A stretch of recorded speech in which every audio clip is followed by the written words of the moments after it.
Baptiste Guillemet a aménagé son atelier dans un caveau du quartier Saint-Sauveur où il contrôle avec précision le taux d'humidité. Il y fabrique des guitares minutieusement travaillées avec des bois aussi divers que le tilleul ou le laurier. Chacune d'elles représente d'ailleurs environ 200 heures de travail et ne ressemble à aucune autre.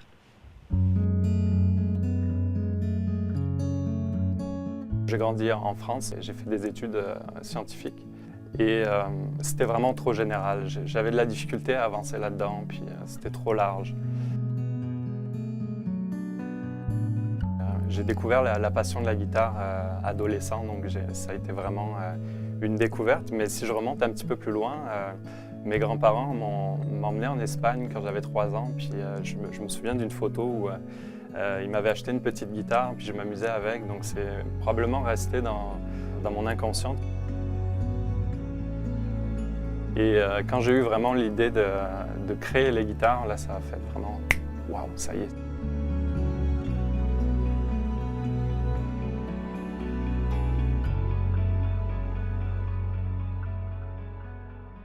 Je suis luthier, je fabrique essentiellement des guitares. Ce sont des pièces uniques, et donc principalement des cordes en nylon. Classique flamenca. Je m'intéresse beaucoup aussi aux instruments anciens, donc le luth, la guitare baroque, tous ces instruments-là.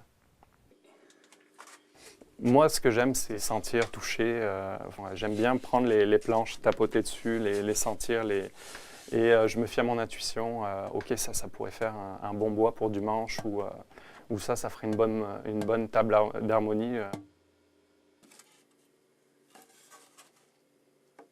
C'est assez extraordinaire ce que la nature peut proposer comme échantillon. C'est sublime en fait. Et les jeunes générations de luthiers, on est confronté aussi à des espèces de bois qui sont maintenant protégés, donc qu'on ne peut plus vraiment avoir. Je pense notamment au palissandre indien, donc, qui était très utilisé pour la guitare classique. Et donc on utilise des substituts maintenant qui peuvent être aussi très intéressants, mais il y a des bois qu'on peut maintenant difficilement obtenir, où ça prend des permis, c'est plus régulé en fait, c'est ça. Pour moi, un instrument idéal, c'est un instrument inspirant, premièrement, qu'on voit, on a envie de prendre, on a envie de le prendre puis de jouer avec. On est attiré par, on ne sait pas pourquoi des fois, que ce soit les détails de la rosace, les arabesques sur la tête, toutes sortes de petits détails, les couleurs, l'agencement, tout ça. La structure doit être bien équilibrée, ça doit résister à la torsion des cordes, tout ça. On veut un instrument qui soit facile à jouer, on ne veut pas le moins possible s'adapter à l'instrument en fait. On veut que l'instrument soit vraiment un médium pour notre expression, l'expression du musicien en fait. On veut que ça coule le plus possible.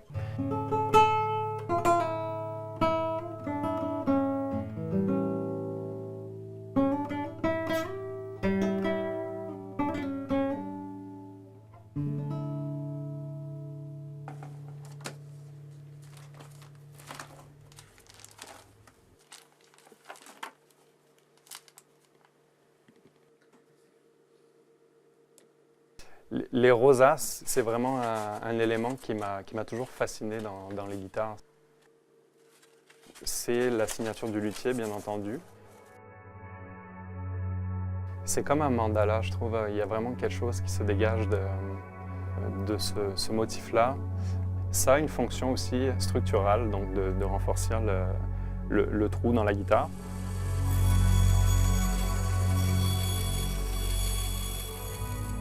Donc on ne se rend pas compte que finalement c'est du bois à la rosace. Tout est assemblé à la main, même à la pince à épiler, tellement c'est des petits morceaux parfois. La rosace, ça va être un petit peu la personnalité de l'instrument aussi.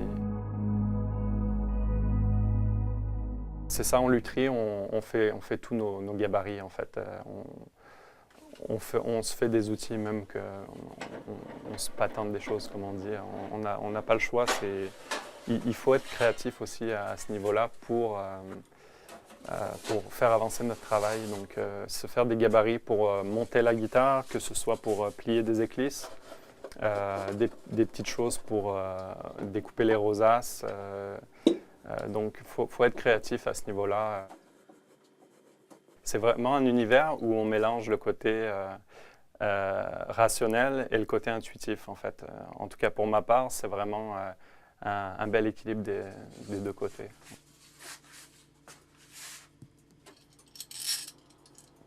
La première fois qu'on met les cordes, on est un peu déçu, en fait.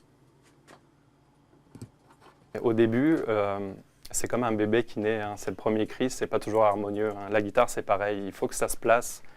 Les premières 48 heures, là, c'est quand même assez fou l'évolution que l'instrument prend. Là.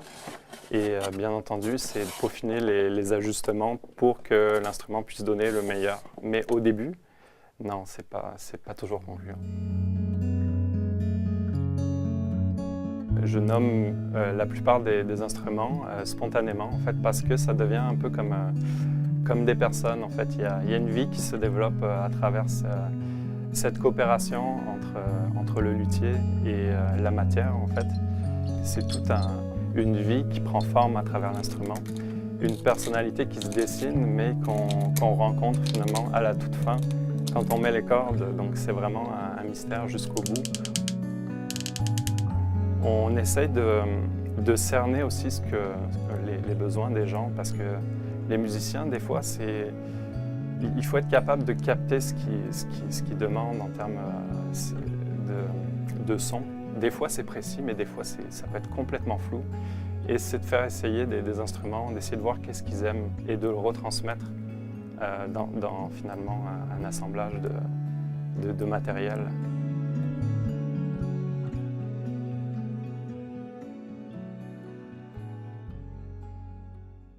J'espère que vous avez apprécié comme nous ces visites d'atelier et pour en connaître davantage sur les artisans de votre région, n'hésitez pas à contacter le site Internet du Conseil des métiers d'art du Québec.